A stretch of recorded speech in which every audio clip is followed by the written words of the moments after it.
Hello. Sam Preston is among the UK's best-loved writers, raconteurs and philosophers, but behind his lovely face lies a past tainted with deceit, controversy and accusations. But who is the real Sam Preston? Born in the small fishing town of Plymouth to Randy and Shatanya Preston in 1990, Samuel lived a relatively happy childhood, though very little is known about it.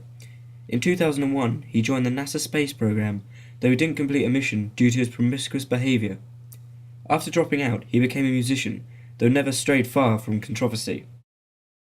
He became a pacifist soon after, and is now famous for his bed-in with a local goat farmer named Jacques Faulkner.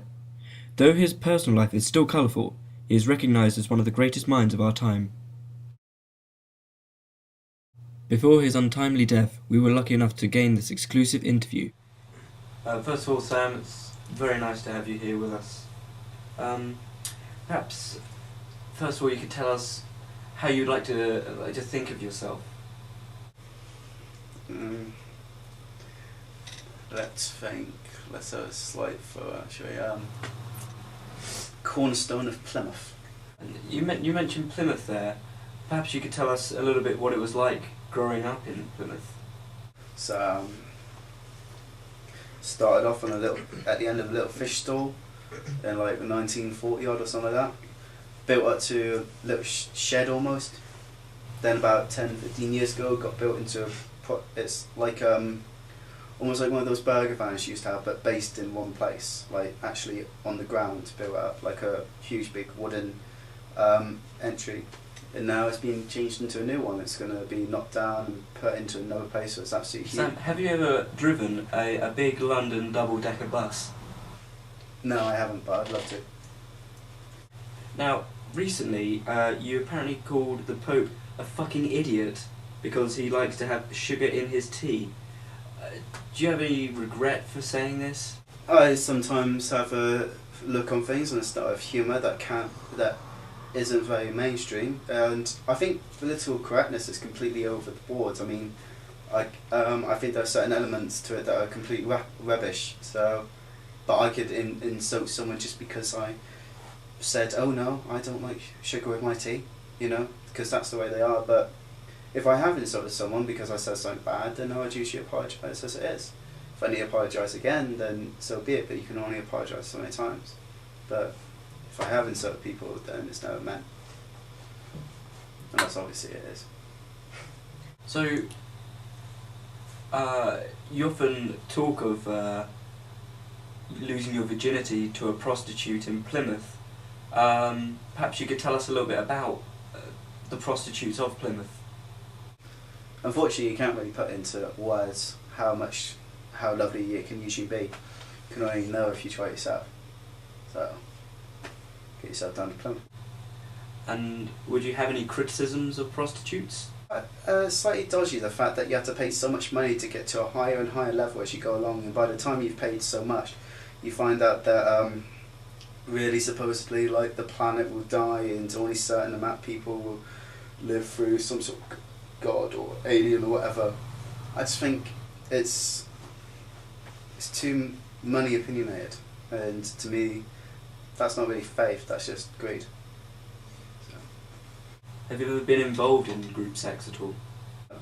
I did have it once, a couple of years ago. Me, my cousin, my aunt, my mum and another cousin. Of course, you're famous for your colourful sexual history, but do you have a favourite sexual position? Sandwiches. Sandwiches? If you said a sandwich, you could have anything in between that sandwich. Do you think you'll ever avoid drugs? Do you think they'll become a part of you now? I'll be surprised if anything ever changes. There's too many things in the way that allow things to change and get for the better. Too much money, too much business, too much produce. Recently, on the internet, there have been images floating around of you and your partner Moira Stewart involved in tantric sex. Have you seen any of these? Oh, well, I haven't actually seen the picture myself, but from rumours has it that there's a viral picture going around, and It's sort of as bad as goatsy almost.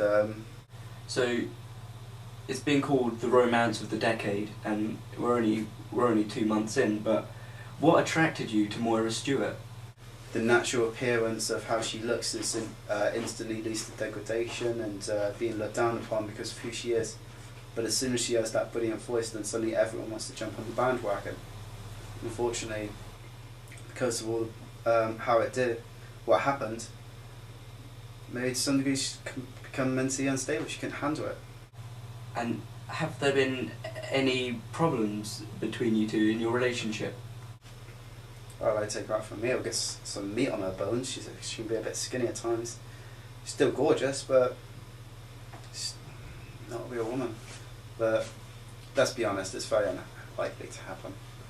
Would you have any advice that you'd like to pass on to a younger generation?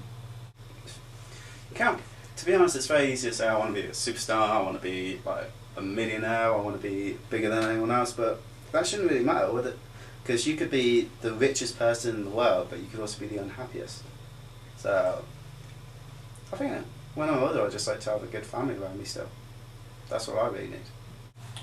Sam Preston, thank you.